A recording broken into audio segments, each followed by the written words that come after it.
Welcome to Learning and Solution.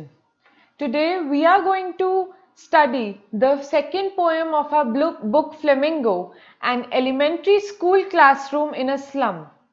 So इस poem के poet हैं सर स्टीफन हैरल्ड. जैसा हमने हमारी पिछली पोएम्स में करा है, हमारी पिछली स्टोरीज में करा है, we are going to first discuss about the author.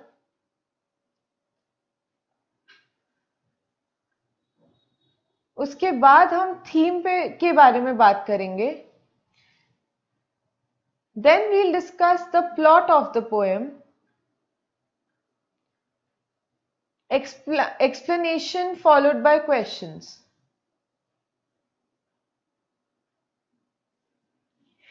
ये जो पोएम है an elementary school classroom in a slum, it's a very realistic poem and आप सब लोग इसे रिलेट कर पाएंगे या आप सबको इन चीजों के बारे में पता होगा जो इस पोएम में डिस्कस करी गई हैं.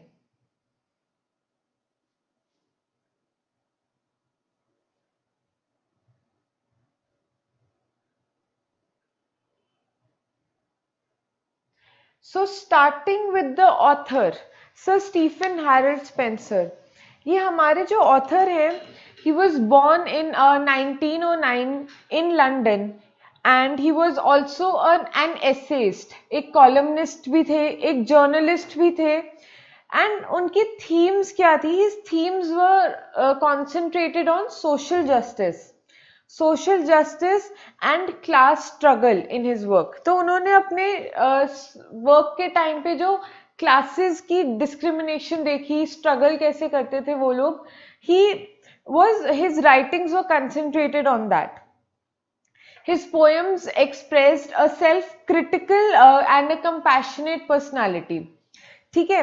So all in all, he was a writer जो एक इंटरसेक्शन पॉइंट पे वर्क करते थे, intersection between literature and politics. ऐसा कुछ उनका सारे जितने भी हमने वर्क देखा है उनका ऐसा वर्क था on this theme, on this background. ठीक है. Now coming to the theme. So हमारे इस चैप्टर की थीम क्या है? Theme is like the social injustice and class inequalities. बहुत बड़े बड़े वर्ड्स हैं, हम इन्हें थोड़ा सिंप्लीफाई करेंगे.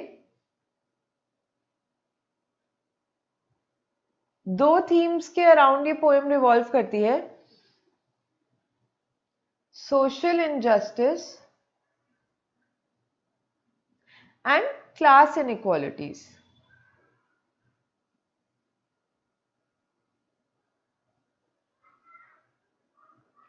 सोशल इनजस्टिस क्या होती है? बहुत ही सिंपल लेमैन टर्म्स में अगर कहें, सो सोशल इनजस्टिस होती है नॉट ट्रीटिंग एवरीवन इक्वली. एक सोसाइटी में जितने लोग साथ में रह रहे हैं या एक लोकेलिटी में जितने लोग साथ रह रहे हैं, not treating all of them equally is called as social injustice. Simple, बहुत इजी है.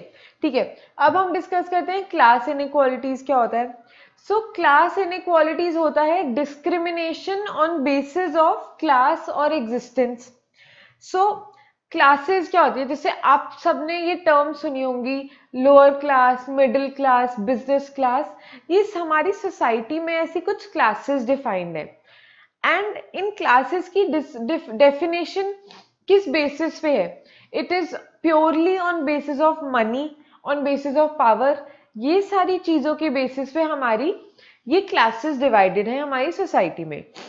क्लास इनइक्वालिटीज का मतलब है कि हर एक क्लास या हर एक स्ट्रैटा ऑफ पीपल को इक्वल अपॉर्चुनिटीज भी नहीं मिलती हैं. ठीक है. क्लास के वाइज पे उनको क्लास वाइज उनकी डिस्क्रिमिनेशन होती है एंड उनकी अपॉर्चुनिटीज भी उसी प्रकार डिवाइड हो जाती हैं.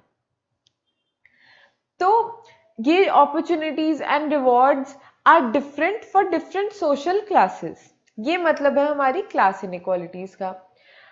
अब ये एक ऐसी थीम है जो बहुत ही आम है.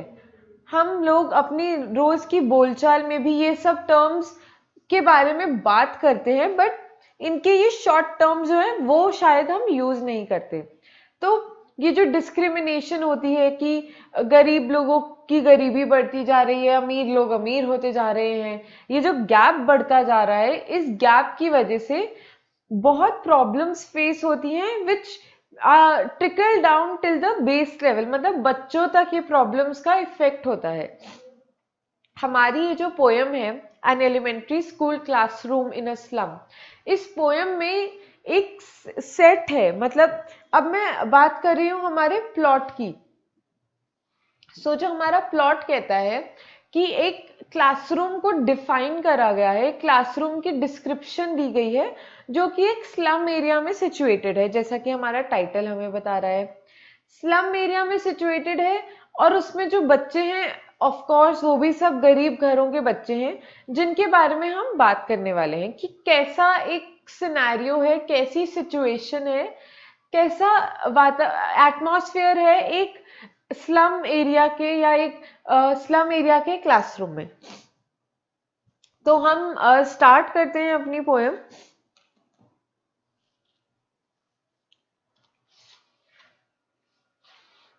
This poem has a lot of metaphors. आपको ऑलमोस्ट एवरी सेकेंड लाइन में एक मेटाफर मिलेगा। मेटाफर में दोबारा आपको बता देती हूँ, मेटाफर होता है when two things are compared without the use of the word as और लाइक। तो एज और लाइक वर्ड के बिना जब कंपैरिजन होता है तो मेटाफर होता है, जब ये वर्ड्स यूज करके कंपैरिजन होता है तो सिमिली होता है। सो मेटाफर का बहुत यूज हुआ है इस पोएम में, और इमेजरी बहुत ज्यादा है। सो कुछ ऐसी लाइंस यूज करी गई हैं जिससे आपके दिमाग में वो लाइन पढ़ते ही एक इमेज आ जाती है या एक पिक्चर बन जाती है। सो बहुत ही अच्छे से डिस्क्रिप्टिव मैनर में ये पोएम लिखी गई है। Let's just start and get on to reading the poem. Okay.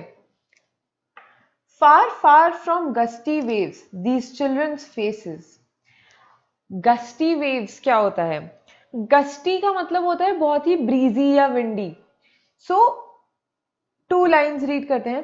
Far far from gusty waves these children's faces like rootless weeds, the hair torn round their pallor. Gusty waves मतलब बहुत ही, अगर एक तेज तूफान आ रहा है या बहुत तेज हवा चल रही है तो जैसे वेव्स मूव करेंगे ना जोर जोर से और एक ही तरफ, वैसे उस एक डिस्क्रिप्शन को दिखाया गया है। फार फार इस वर्ड में रेपिटेशन यूज हुई है। रेपिटेशन मतलब तब यूज करते हैं जब हमें किसी चीज पे एम्फेसिस करना होता है। सो यहां पर हमारी रेपिटेशन यूज हुई है।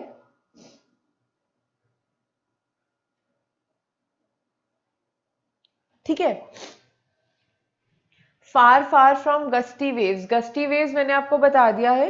दीज चिल्ड्रंस फेसेस, तो यहाँ पे पोएट क्या कहना चाह रहा है कि जैसे गस्टी वेव्स मतलब जैसे वो एनर्जेटिक वेव्स में जितनी जितनी थ्रिल होती है, जितना एंथुजियाज्म होता है, जितनी एनर्जी होती है, ये बच्चे, ये स्लम क्लासरूम के बच्चे उस एनर्जी से, उस एंथुजियाज्म से बहुत दूर हैं। These kids are far away from that level. ठीक है। Like rootless weeds, the hair torn round their pallor. Like rootless weeds, यहाँ पे simile का यूज हुआ है because use of the word like. ठीक है। Rootless weeds का क्या मतलब है? So जैसा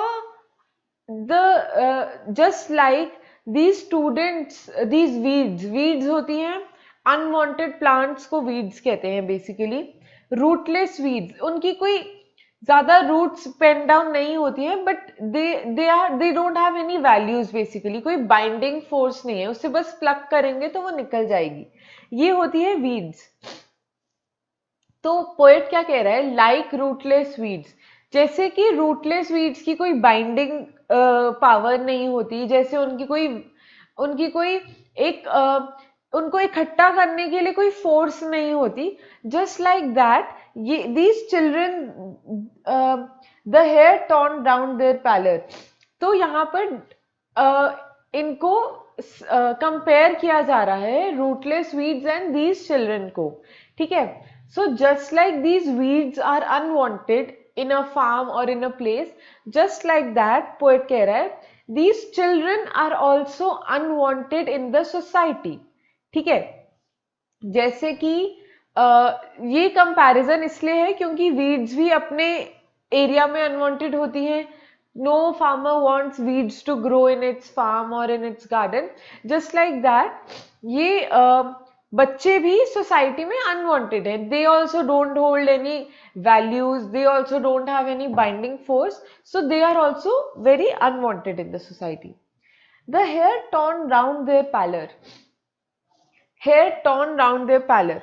पैलर होता है वेरी अनहेल्दी और पेल अपीयरेंस कहते हैं. मतलब जैसे बहुत ही बीमार टाइप लगता है इंसान, उससे पैलर कहते हैं. पेल एंड पेल अपीयरेंस है, बेसिकली कलरलेसनेस है. ठीक है. Hair torn round their pallor. The tall girl with her weighed down head. Tall girl का क्या मतलब है?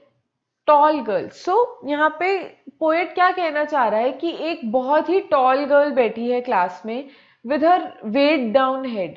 अब ये वेट किस चीज का है उसके हेड पे? Weight is of the responsibilities may be, या उसको जो पॉवर्टी का बर्डन है, या उसको जो मेंटल इतनी प्रेशर है, इतना उसके ऊपर मेंटली उसके दिमाग में इतनी चीजें हैं, या शी इज सो डिप्रेस्ड. ये सारी चीजें tall girl with her weighed down head ये रिप्रेजेंट करता है. ठीक है, आगे बढ़ते हैं. The paper seeming boy with rat's eyes. See, यहाँ पे आप कनेक्ट कर पा रहे हो? द पेपर सीमिंग बॉय मतलब पेपर की तरह पतला, इतना पतला as paper, as a piece of paper. Image बन रही है ना एक दिमाग में, जैसे जैसे हमें डिस्क्रिप्शन दी हुई है वैसे वैसे इमेज बन रही है. सो पेपर सीमिंग बॉय से ये मतलब है, पेपर सीमिंग रिप्रेजेंट करता है माल न्यूट्रिशन को. ठीक है. पेपर सीमिंग बॉय मतलब he was so mall nourished कि वो इतना पतला था, just like that, just like a paper, इतना पतला था.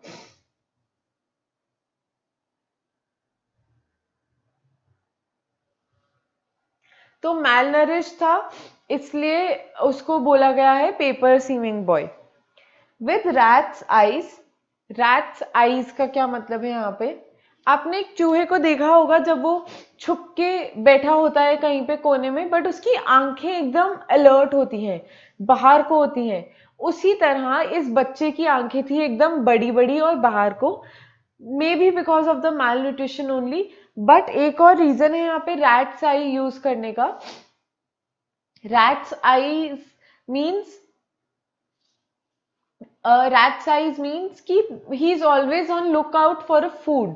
जैसे एक चूहा हमेशा खाने के लिए अपना अलर्ट रहता है, जहां उसे खाना मिले उसे फटाफट भागना होता है, झपट्टा मारना होता है. Just like that this child's eyes are also just like that.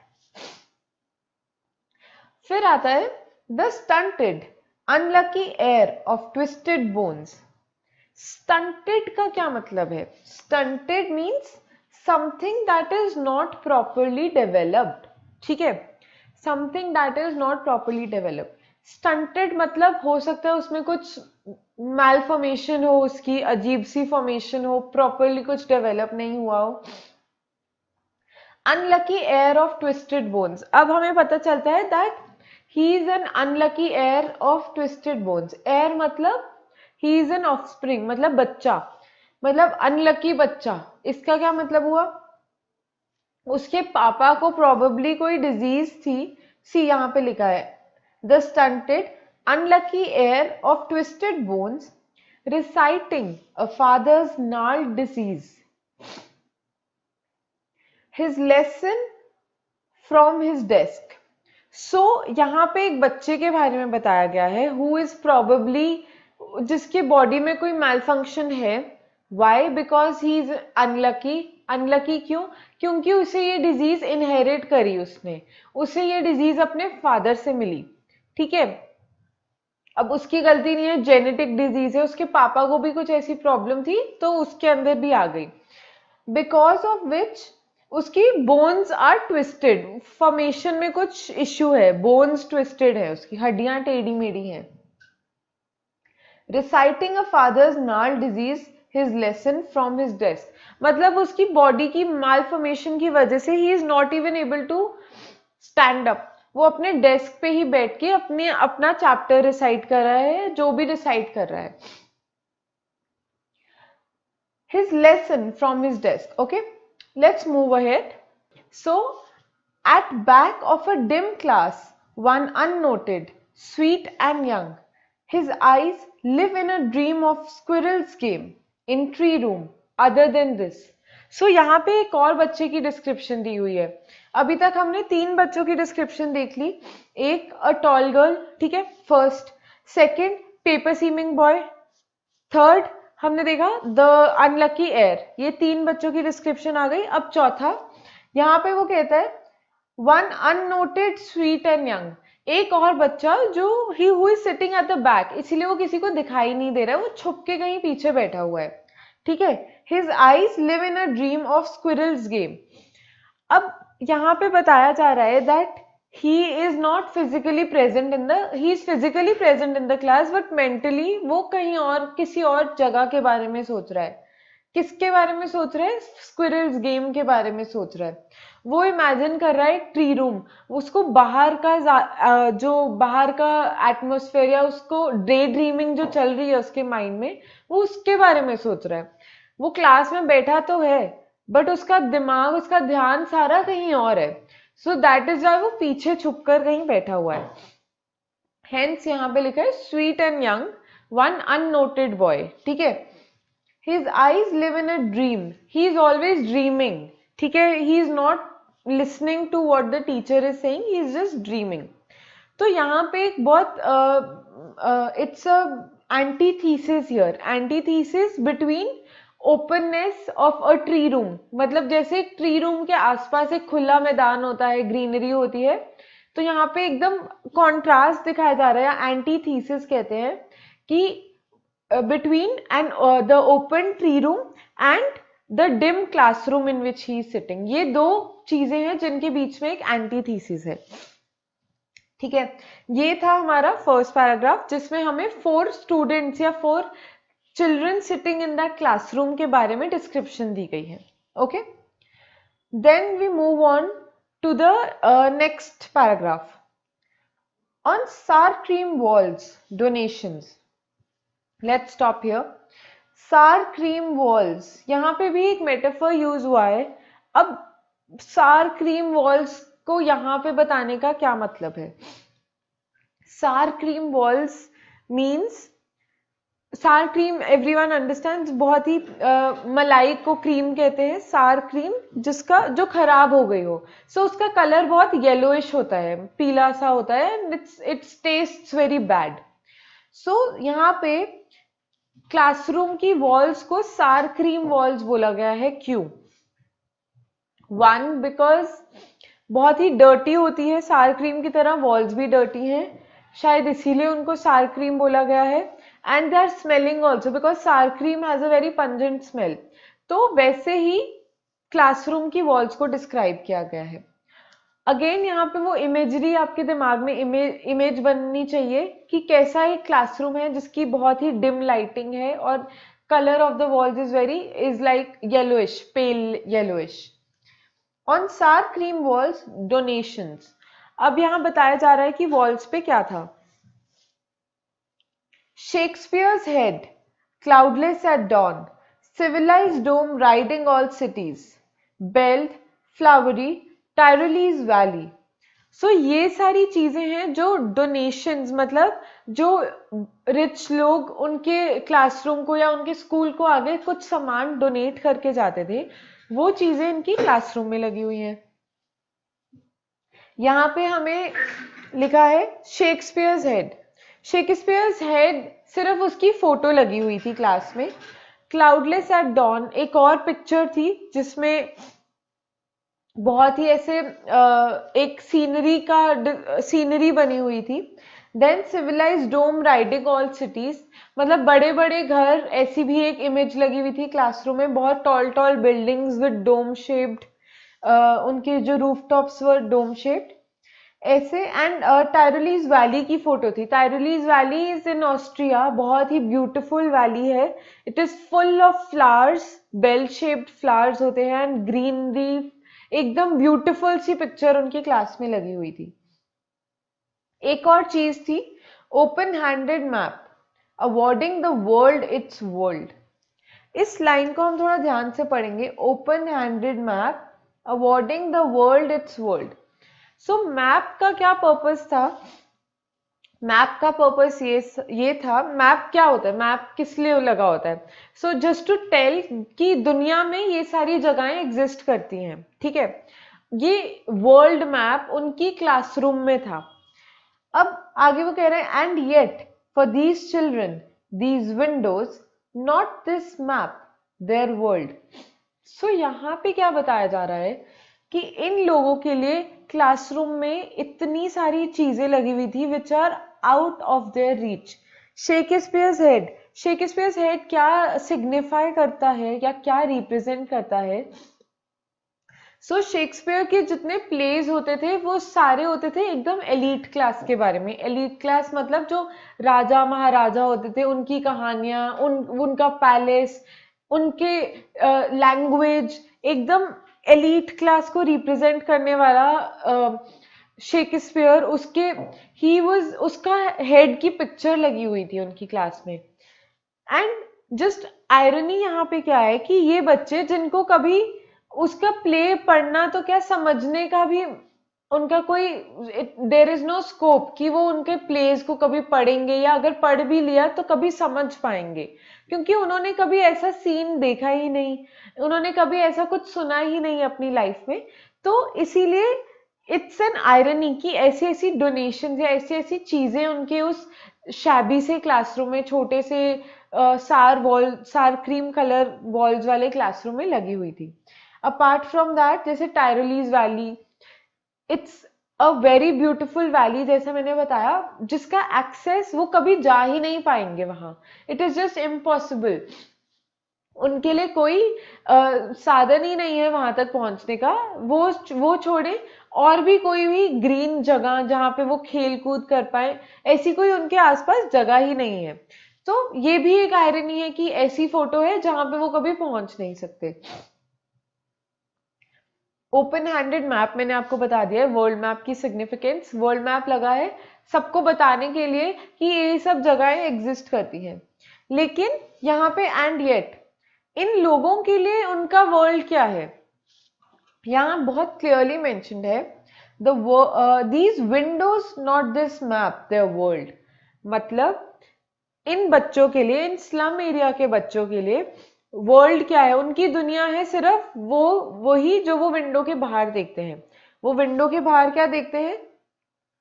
Window के बाहर देखते हैं सिर्फ स्लम एरिया, क्योंकि उनका क्लासरूम ही स्लम एरिया में है, तो उनके आसपास दूर दूर तक सिर्फ और सिर्फ स्लम एरिया फैला हुआ है, गंदगी फैली हुई है, छोटी छोटी गलियां और बहुत सारी गंदगी, ये सब है जो उन्हें अपनी विंडो के बाहर दिखता है।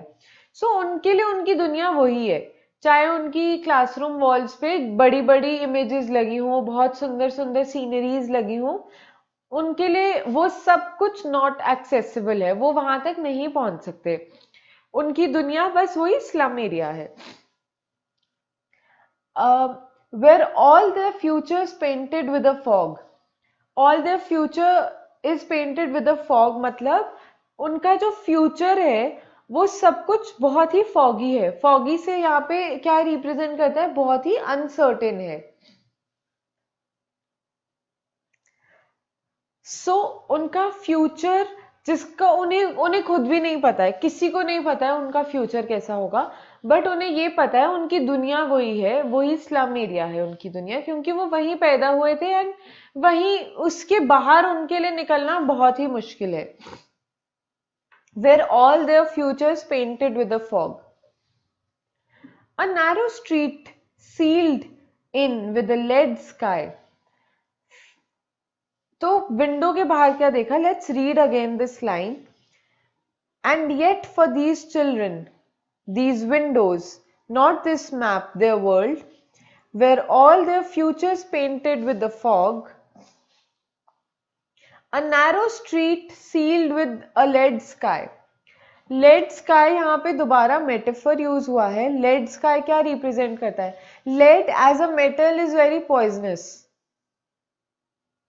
तो एक तो ये चीज बताई जा रही है कि बहुत ही डार्क ग्रे स्काई था, ठीक है, मतलब उनका फ्यूचर बहुत फॉगी है, सिर्फ अंधेरे में वो रहते हैं, डिम जगह पे वो रहते हैं, नैरो स्ट्रीट्स हैं बहुत ज्यादा, sealed in with a lead sky, मतलब वहां बहुत गंदगी भी है, तो they are kind of enveloped in that atmosphere. वो उससे बाहर उनके लिए निकलना बहुत मुश्किल है।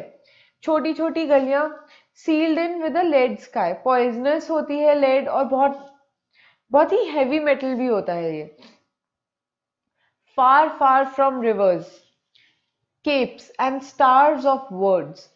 सो यहाँ पे आपने देखा दोबारा फार फार वर्ड टर्म का यूज किया गया है। दिस इज अगेन रेपिटिशन, जैसे हमारे first line of the poem में यूज हुआ था फार फार।